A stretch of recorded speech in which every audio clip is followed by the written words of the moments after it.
I like that song. That's a cute song. You like that? Yeah, I do. That's good.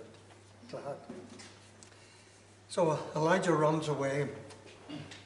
The ministry of the prophet Elijah was incredibly exciting, as over the months we have followed him. But he suffered, just like you and me, with everyday problems. One of the problems that we all struggle with is the fear of man. We're hesitant about saying certain things or going certain places because we're afraid of what people might think and what people might say. Elijah had that problem, the fear of man, although in his case it was the fear of a woman called Jezebel. James tells us in his book that we're just the same as the prophet Elijah. James says, Elijah was a man with a nature like ours, just the same. So we go through the sort of things that Elijah went through. We have to learn to deal with these issues, particularly the issue of fear in our life. Fear paralyzes. We don't act normally when we're under stress. There's a wee story I believe to be true, and I really enjoyed it. But the president, the 23rd president of the USA, was called Benjamin Harrison. And he was in the White House in 1891 when they installed electricity. But he was afraid, he was petrified of electricity. And what happened was, at night, when it was time to go to bed, he couldn't touch the light switches because they were afraid of them. And if there wasn't a servant around, him and the wife would go to bed and sleep with the lights on. Fear paralyzes, but it's something that we can deal with through the Lord. First of all, notice Jezebel threatens Elijah's life in verses 1 to 3 of her passage. Ahab told Jezebel, Ahab being the king of Israel, and Jezebel was his evil wife. And Ahab told Jezebel all that Elijah had done and how he had killed all the prophets with the sword. That was the prophets of Baal. Then Jezebel sent a message to Elijah saying, so may the gods do to me and more also, if I do not make your life as the life of one of them by this time tomorrow. She threatened to kill him by the next day. All of Israel who were on Mount Carmel, you remember the bulls, and they had set these up to their particular god. And of course God won out, and it left the prophets of Baal. Do you remember they cut themselves and they got very excited? But Baal doesn't exist, so therefore they were made to look fools. And they showed clearly that the prophets of Baal, they were utterly irrelevant to people because, of course, they didn't exist. They had nothing to offer. Clearly, Baal was a figment of the prophet's imagination. Didn't exist. All the people of Israel, we read in 1 Kings 18, when all the people saw it, that was whenever the fire came down from heaven and consumed the offering. When the people saw it, they fell on their faces and said, the Lord, He is God. The Lord, He is God. And all those there humbly prostrated themselves in front of the offering. You see, in verse 3 of our passage, we see that bearing all this in mind, verse 3, then Elijah was afraid, and he rose and ran for his life. You see, we asked the question, why would Elijah take fear of this woman? And why? I want you to notice that there was no contact with God. He was afraid, and he just, in a sense, did he overreact to the threat from this woman? And he ran, it says in verse 3, he ran for his life. We noticed that through the incidents in Elijah's life that we noted, that God commanded Elijah. God was always part of his everyday actions. For example, in chapter 17 and 2 we read, and the word of the Lord came to him. God instructed him. And then in 17 verse 8, then the word of the Lord came to him. See, again and again, the Lord instructed him. And in chapter 18 and verse 1, after many days, the word of the Lord came to Elijah. God was instructing Elijah, and Elijah obeyed. And in verse 45 of chapter 18, there was a great rain, and the hand of the Lord was on Elijah. So all through these exciting times, God was instructing Elijah, and Elijah was obeying him. But here, Jezebel threatens his life, and what does he do? He takes off. He takes off into the desert. He didn't listen to God. He didn't take time to discuss it with God. In fear, Elijah didn't seek the Lord. But when Elijah received a message from Jezebel, he immediately reacted and took heed to the desert. Queen Jezebel, of course, was a very powerful woman whom Elijah knew was making progress in getting rid of the faith, getting rid of God, getting rid of Yahweh.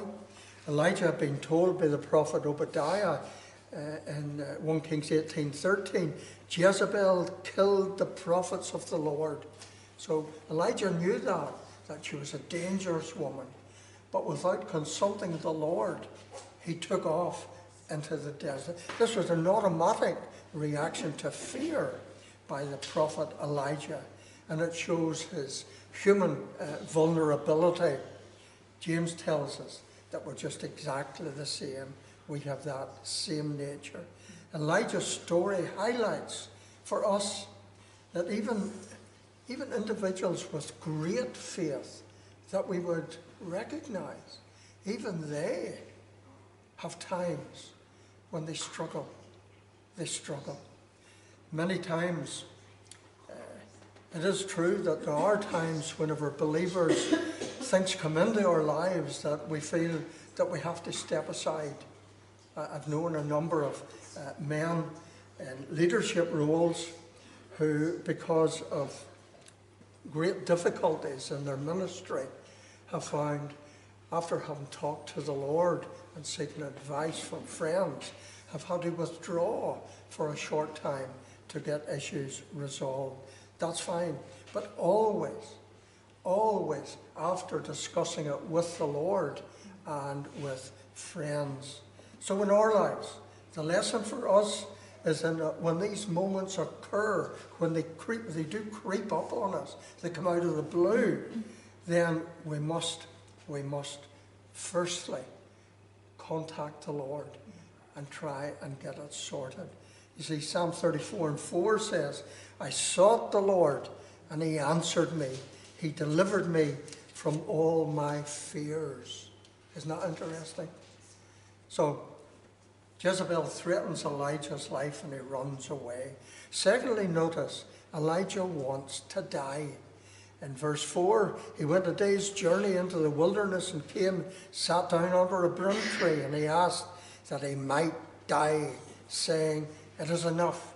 Now, O Lord, take away my life, for I am no better than my fathers. Elijah finally spent time with the Lord. He believed that his ministry to restore Israel to the worship of the one true living God, Yahweh, he felt that it had been a failure. He said, I'm just like all the prophets of old. They're dead and gone. They were failures. Jezebel has killed them all. I'm just the same.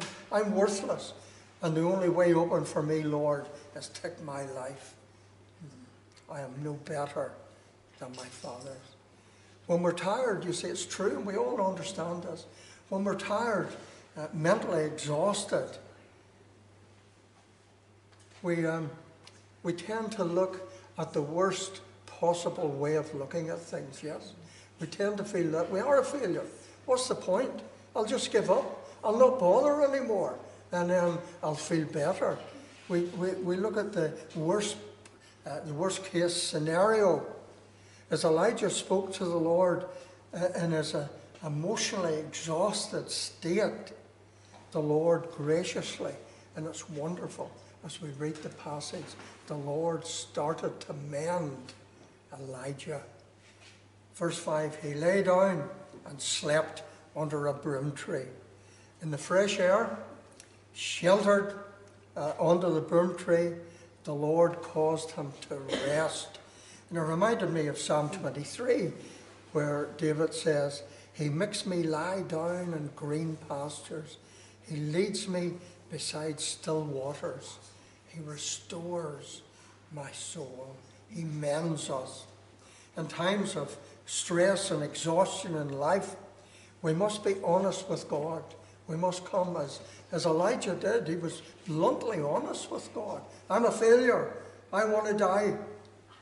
But here he is in the fresh air, and the Lord caused him to sleep soundly. God encourages us. James 1:5 says, if any of you lacks wisdom, let him ask God, who gives generously to all without reproach, and it will be given to him. Advice I was given many, many years ago in a period of mental exhaustion. I was told, don't spend a lot of time on your own. Don't sit at home in your wee corner and just ignore life. Get out, meet people. Don't give up on things. If you go to a wee club or you meet friends for a coffee on a Tuesday morning or something, keep doing it. Don't give up. You must find proper rest. Rest. There are times to rest, and you must rest properly. You must eat a varied diet regularly. The first thing we do, isn't it, when we get worried and afraid, we stop eating. I don't feel hungry today. Yeah? Wrong.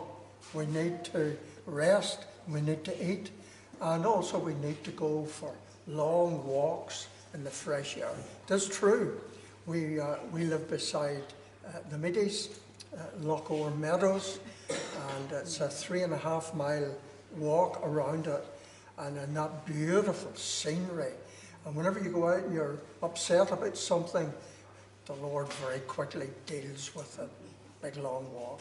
And you'll notice, of course, that that's what the Lord did for Elijah. First of all, rest.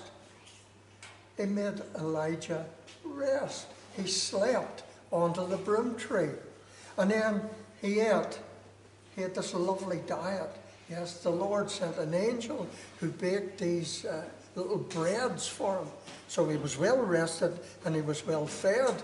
And then the angel came to him and said, it's time to get on your bike, Elijah. Head off. And he went to Mount Horeb.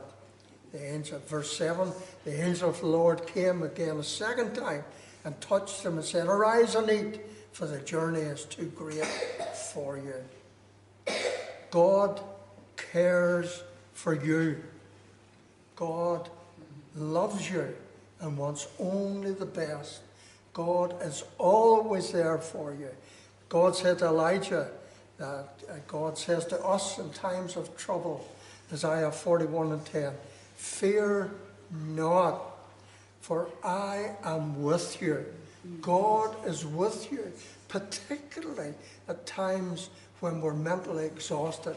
God is there. Didn't Jesus say, I will never leave you. I will never forsake you. He is with us 24/7. He loves us and he's with us. I like the news, and there's a particular podcast on Sky News that I really like. He's a Scotsman from Edinburgh called James Matthews, and he's one of Sky's US correspondents. And he tells us this story. It assures me that it's true. He went to the hospital for a hip replacement, and while he was being put under the anaesthetic, his heart stopped, and apparently he died for 30 seconds. He was dead for 30 seconds. And it was obviously a nurse was working on him, you see. Whenever he started to come round, the nurse leant over him and said, "I got you." And Matthews tells us the surgery was postponed and eventually got back in again for the hip replacement. And whenever he went in here, one of the nurses was the nurse that had saved his life, you see. So he went over to the nurse and told her the story, you see, that she was the one that saved his life. And whenever he was coming round, she said to him, "I got you." And, so she said to him, same today, "I got you." And that's what God says, you see. Whenever we're in times of real stress and difficulty, God says to you, "I got you." He's with us all the time. Jezebel threatens Elijah's life. Elijah wants to die. And finally, God's still small voice.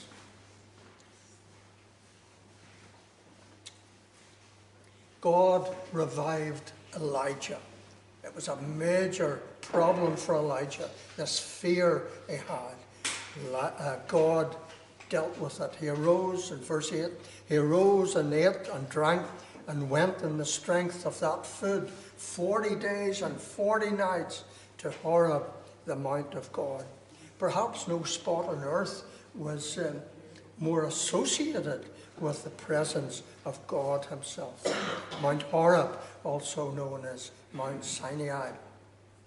For example, there, Moses was amazed at the burning bush that never burned. And of course, it was there that the law was given. And Moses spent 40 days and 40 nights along with God on Mount Horeb and Mount Sinai. He led Elijah, God led Elijah to the most significant place possible for him, and that was Horeb, the Mount of God. At Horeb, in a cave, God spoke to him. "What are you doing here, Elijah?" And Elijah explained again to God how he felt defeated, the only one left. God assured him that he wasn't the only one. There were thousands who hadn't bowed the knee. Verse 10, even I only am left, and they seek my life to take it away. And God then instructed Elijah, "Go out and stand on the mount before the Lord." And Elijah experienced a series of happenings from God. A story that we know so well. The Lord passed by, first of all, with a great strong wind that really wrecked the parts of the mountain. And then after the wind, there was an earthquake, but the Lord was not in the earthquake. Then there was a fire, verse 12, but the Lord was not in the fire. And then the sound of a still, small voice. God's presence is often found in those quiet moments of our life when we come aside with his word, and we find that it's those particular moments that the Lord deals with our problems. You see, we're concentrating on what God is saying to Elijah, and us are being taught the importance of listening to what God is saying to us. The miraculous power displayed in Mount Carmel didn't turn the nation back to God. It didn't turn Ahab or Jezebel back to God. This amazing miracle, but it didn't accomplish anything. It was the still small voice that encouraged Elijah to get up and get at it, to keep going. You see, Paul's advice to young pastor Timothy in 2 Timothy 4:2, his vital advice to this young pastor was, Preach the word. The gospel is what's needed in the world today. The world out there, friends, needs to know that Jesus went to the cross and there in his body in the tree paid the price for sin. And for everybody who believes in the Lord Jesus, he will deal with their problems. Jesus has promised that he will deal with these problems. The gospel is the power of God for the salvation to everyone who believes. That's the vital. And that's what's important, friends, in our lives. We need to listen to God because the gospel is the power of God for salvation. So we need to listen, and we need to encourage our family and friends to listen to what God says. And the Lord graciously recommissioned Elijah and gave him a list of instructions to follow.